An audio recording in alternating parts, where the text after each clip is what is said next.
Welcome to Blizzard Fire. We hope this video helps fire up your solution.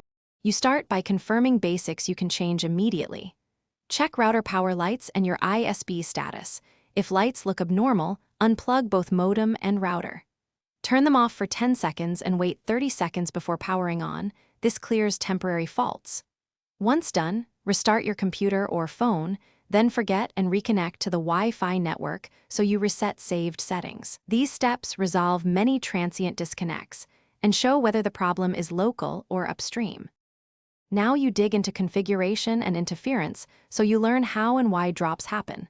On your device, ensure DHCP is enabled so the router assigns IPs. Static conflicts cause frequent disconnects. Scan nearby Wi-Fi channels. If many networks share the same channel, switch or use 5 GHz to reduce interference.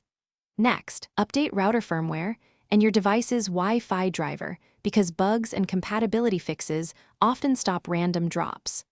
Finally, finish with advanced adjustments that resolve persistent on and off behavior. Assign a fixed, less congested channel, and if your router overheats, reduce transmit power or improve ventilation. Thermal shutdowns can cause intermittent loss. If problems remain, back up settings and perform a factory reset, then reconfigure. This clears corrupted configs. If outages continue, collect router logs and contact your ISP for line tests. One key tip: when troubleshooting, change one variable at a time so you can identify which action actually fixed the issue.